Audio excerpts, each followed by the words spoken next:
ಬಂದಾಗಿನಿಂದ ವಿರೋಧ ಪಕ್ಷದ ಶಾಸಕರ ಮೇಲೆ ಪೊಲೀಸ್ ಇಲಾಖೆನ ದುರ್ಬಳಕೆ ಮಾಡಿಕೊಂಡು ನಮ್ಮ ಶಾಸಕರ ಮೇಲೆ ಒತ್ತಡ ಇರ್ತಕ್ಕಂಥದ್ದು ಇದು ಮೊದಲ ಪ್ರಕರಣ ಏನಲ್ಲ. ಹಿಂದೆ ನಮ್ಮ ಶಾಸಕರಾಗಿರ್ತಕ್ಕಂಥ ಹರೀಶ್ ಪೂಂಜಾ ಅವ್ರ ಮೇಲೂ ಸಹ ಬೋಗಸ್ ಕೇಸನ್ನ ಅದ್ರ ಮೇಲೆ FIR ಅನ್ನು ರಿಜಿಸ್ಟರ್ ಮಾಡಿ ನಮ್ಮ ಶಾಸಕರನ್ನ ಬಂಧನ ಪಡಿಸ್ತಕ್ಕಂಥ ಪ್ರಯತ್ನ ಕೂಡ ಮಾಡಿದ್ರು.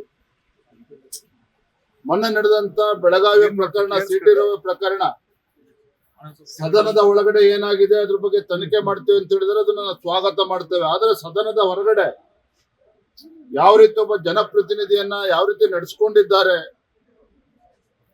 ಪೊಲೀಸರು ಯಾವ ರೀತಿ ದೌರ್ಜನ್ಯವನ್ನ ಎಸಗಿದ್ದಾರೆ ಅಂತಕ್ಕಂಥ ತಾವು ನೋಡಿದಿರಿ. ಇದು ಯಾವುದೂ ಕೂಡ ಸರ್ಕಾರದ ಕುಮ್ಮಕ್ಕಿನಿಂದ ಆಗುತ್ತೆ ವಿನಃ ಸರ್ಕಾರದ ಅಥವಾ ಮಂತ್ರಿಗಳ ಹಸ್ತಕ್ಷೇಪದಿಂದ ಆಗೋದಕ್ಕೆ ಸಾಧ್ಯನೇ ಇಲ್ಲ. ಇವತ್ತು ಸಹ ಮುನಿರತ್ನ ಅವ್ರ ಮೇಲೆ ಮೊಟ್ಟೆಗಳನ್ನ ಎಷ್ಟು ಹಲ್ಲೆ ಮಾಡ್ತಕ್ಕಂಥ ಏನೋ ಪ್ರಕರಣ ನಡೆದಿದೆ. ಇದೇನೋ ಸಣ್ಣ ಘಟನೆ ಅಂತೇಳಿ ನೀವು ಭಾವಿಸ್ಬೇಡಿ. ಮುನಿರತ್ನ ಅವ್ರ ಮೇಲೆ ಏನೋ ಪ್ರಕರಣಗಳು ದಾಖಲೆ ಆಗಿದೆ, ಅದು ತನಿಖೆ ಆಗ್ತಾ ಇದೆ, ಅದು ಮತ್ತೊಂದು ಭಾಗ. ಆದ್ರೆ ಶಾಸಕರ ಮೇಲೆ, ಮುನಿರತ್ನ ಅವ್ರ ಮೇಲೆ ಹೇಗಾದ್ರೂ ಮಾಡಿ ಒತ್ತಡ ಹಾಕಿ ಅವರನ್ನ ಶಾಸಕ ಸ್ಥಾನದಿಂದ ರಾಜೀನಾಮೆ ಕೊಡಬೇಕು, ಮರುಚುನಾವಣೆ ಆಗಿ ಅವ್ರಿಗೆ ಬೇಕಾದಂತ ಗೆಲ್ಲಿಸ್ಕೋಬೇಕು ಅಂತಕ್ಕಂಥ ಒಂದು ಷಡ್ಯಂತ್ರ ಪಿತೂರಿ ಅವತ್ತಿಂದನೂ ಕೂಡ ನಡೀತಾ ಇದೆ. ಇವತ್ತು ನಮ್ಮ ಕಾರ್ಯಕರ್ತರು ಕೂಡ ಬಹಳ ನೊಂದ್ಕೊಂಡಿದ್ದಾರೆ. ಯಾರು ಮುನಿರತ್ನ ಅವರ ಅಕ್ಕಪಕ್ಕ ಇರ್ತಕ್ಕಂಥ ಮುಖಂಡರುಗಳೇನಿದ್ದಾರೆ ಅವರ ಮೇಲೂ ಕೂಡ ಸುಳ್ಳು ಕೇಸುಗಳನ್ನ ದಾಖಲೆ ಮಾಡ್ತಕ್ಕಂಥದ್ದು, ಹಳೆ ಕೇಸುಗಳನ್ನ ರೀಓಪನ್ ಮಾಡ್ತಕ್ಕಂಥದ್ದು, ಮಹಿಳೆಯರ ಮೇಲೂ ಕೂಡ ದೌರ್ಜನ್ಯ ನಡೀತಾ ಇದೆ. ನಮ್ಮ ಕಾರ್ಯಕರ್ತರು ಮನೆಗೆ ನುಗ್ಗಿ ಬಿಯರ್ ಬಾಟ್ಲು ಒಡೆದಾಕಿ ಮನೇಲಿ ಇರ್ತಕ್ಕಂಥ ಹೆಣ್ಮಕ್ಳು ಕೂಡ ಬೆದರಿಸ್ತಕ್ಕಂಥ ಕೆಲಸವು ಕೂಡ ಕಾಂಗ್ರೆಸ್ ಪಕ್ಷದ ಪುಡಾರಿಗಳು ಮಾಡ್ತಾ ಇದ್ದಾರೆ ಅಂತ ನಮ್ಮ ಕಾರ್ಯಕರ್ತರು ಆರೋಪ ಮಾಡ್ತಾ ಇದ್ದಾರೆ. ಇವತ್ತಿನ ಘಟನೆ ಇದ್ಯಾವುದು ಸಣ್ಣ ಘಟನೆ ಅಲ್ಲ. ಶಾಸಕರ ಮೇಲೆ ಒತ್ತಡ ಹಾಕ್ತಕ್ಕಂಥದ್ದು, ಬೆದರಿಕೆ ತಂತ್ರ, ಒತ್ತಡ ಹಾಕ್ತಕ್ಕಂಥ ತಂತ್ರ ಯಾವುದು ಕೂಡ ಕಾಂಗ್ರೆಸ್ ಪಕ್ಷದ ಯಾರು ಮುಖಂಡರು ಇದರಿಂದ ಇದ್ದಾರೆ ಅಥವಾ ಪುಡಾರಿಗಳೇನಿದ್ದಾರೆ ಇದರಿಂದ ಏನು ಕೂಡ ಸಾಧಿಸೋದಕ್ಕೆ ಸಾಧ್ಯ ಇಲ್ಲ. ನಾನು ಮತ್ತೊಮ್ಮೆ ಹೇಳ್ತೇನೆ, ಮುನಿರತ್ನ ಅವ್ರ ಮೇಲೆ ಇರ್ತಕ್ಕಂಥ ಆರೋಪಗಳು ಅದ್ರ ಬಗ್ಗೆ ತನಿಖೆ ಆಗ್ತಾ ಇದೆ, ತನಿಖೆ ಆಗ್ಲಿ, ಅದ್ರ ಬಗ್ಗೆ ನಮಗೆ ವಿರೋಧ ಇಲ್ಲ. ಸತ್ಯ ಏನಿದೆ ಹೊರಗಡೆ ಬರ್ತದೆ.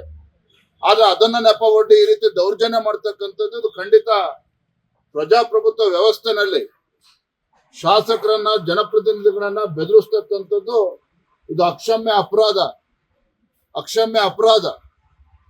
ಇವತ್ತು ನೋಡಿ, ಮುನಿರತ್ನ ಅವರು ಗನ್ಮನ್ ಕೂಡ ವಿಡ್ರಾ ಮಾಡಿದ್ದಾರೆ. ಯಾಕೆ ಅವ್ರು ಶಾಸಕರಲ್ವಾ ಇನ್ನೂ ಕೂಡ? ಅವ್ರು ಹಾಗಾದ್ರೆ ಶಾಸಕ ಸ್ಥಾನದಲ್ಲಿ ಇಲ್ವಾ? ಹಾಗಾದ್ರೆ ಅವ್ರು ಜನಪ್ರತಿನಿಧಿ ಅಲ್ವಾ? ಇತರ ಶಾಸಕರು ಯಾವತ್ತೇ ಗನ್ಮನ್ಗಳನ್ನ ಕೊಟ್ಟಿದ್ದಾರೆ, ಇವರ ಗನ್ಮನ್ ವಿಡ್ರಾ ಮಾಡ್ತಕ್ಕಂಥದ್ದು ಯಾಕೆ ವಿಡ್ರಾ ಮಾಡಿದ್ದಾರೆ ಅಂತ ಹೇಳಿದ್ರೆ ನಾಳೆ ಯಾವನಾರೋ ಬಂದು ಚೂರಿ ಹಾಕೋದ್ರು ಕೂಡ ಗೊತ್ತಾಗಬಾರ್ದು.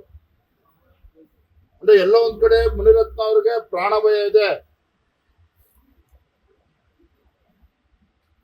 ಇದನ್ನ ಆಧಾರವಿಡ್ಕೊಂಡು, ಕೇಸ್ಗಳನ್ನ ಆಧಾರವಿಡ್ಕೊಂಡು ಬೆದರಿಕೆ ಹೊಡ್ತಕ್ಕಂಥ ಕುತಂತ್ರ ನಡೀತಾ ಇದೆ.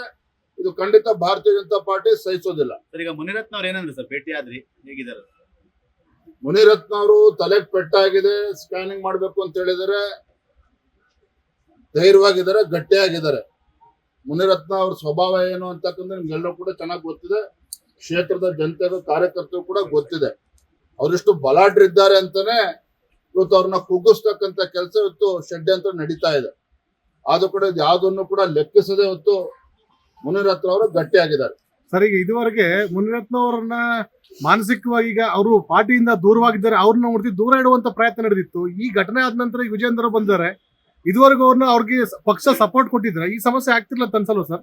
ನೋಡ್ರಿ, ಸಪೋರ್ಟು ನಾನು ಮತ್ತೆ ಹೇಳ್ತಾ ಇದ್ದೇನೆ, ಅವ್ರ ಮೇಲೆ ಏನು ಆರೋಪಗಳು ಬಗ್ಗೆ ತನಿಖೆ ಆಗ್ತಾ ಇದೆ. ಮೊನ್ನೆ ಬೆಳಗಾವಿ ಅಧಿವೇಶನ ಸಂದರ್ಭದಲ್ಲೂ ಕೂಡ ಸದನದಲ್ಲಿ ಆಡಳಿತ ಪಕ್ಷದವರು ಆ ವಿಚಾರಗಳನ್ನ ಸದನದಲ್ಲೇ ಪ್ರಸ್ತಾಪ ಮಾಡಬೇಕು ಅಂದಾಗ ಬಹಳಷ್ಟು ಜನ ಅನ್ಕೊಂಡಿದ್ರು ಮುನಿರತ್ನ ಅವರು ಓಡೋಗ್ಬಿಡ್ತಾರೆ ಅಂತೇಳಿ. ಮುನಿರತ್ನ ಅವರು ಸ್ವತಃ ನನ್ನ ಹತ್ರ ಬಂದು ಬೆಳಗಾವಿಯ ಅಧಿವೇಶನ ಸಂದರ್ಭದಲ್ಲಿ ದಯವಿಟ್ಟು ಚರ್ಚೆಗೆ ಅವಕಾಶ ಮಾಡಿಕೊಡಿ, ನಾನು ಮುಕ್ತವಾಗಿ ಚರ್ಚೆ ಮಾಡ್ತೇನೆ, ನಾನು ಓಡೋಗೋದಿಲ್ಲ ಅಂತೇಳಿ ಧೈರ್ಯವಾಗಿ ಹೇಳಿದಾರೆ ಮುನಿರತ್ನ ಅವರು. ಹಾಗಾಗಿ ಪಕ್ಷ ಅವ್ರ ಜೊತೆಲಿಲ್ಲ ಅಂತಕ್ಕಂಥ ಪ್ರಶ್ನೆ ಇಲ್ಲ. ತನಿಖೆ ಒಂದು ಭಾಗ, ಈ ರೀತಿ ಷಡ್ಯಂತ್ರ ಬಂದಾಗ ನಮ್ಮ ಶಾಸಕರ ಪರವಾಗಿ ನಿಲ್ತಕ್ಕಂಥದ್ದು ನಮ್ಮ ಕರ್ತವ್ಯ, ನಾವು ಮಾಡಿದ್ದೇನೆ. ಲೇಟೆಸ್ಟ್ ಹಾಗೂ ಇಂಟ್ರೆಸ್ಟಿಂಗ್ ಸುದ್ದಿಗಳಿಗಾಗಿ ಬಾಸ್ ಟಿವಿ ಕನ್ನಡ ಚಾನೆಲ್ನ ಸಬ್ಸ್ಕ್ರೈಬ್ ಮಾಡಿ. ಹಾಗೆಯೇ ಬೆಲ್ ಐಕಾನ್ ಪ್ರೆಸ್ ಮಾಡಿ. ಇದರ ಜೊತೆಗೆ ಫೇಸ್ಬುಕ್, ಇನ್ಸ್ಟಾಗ್ರಾಮ್, ಎಕ್ಸ್ ನಲ್ಲೂ ಮಿಸ್ ಮಾಡದೆ ಫಾಲೋ ಮಾಡಿ.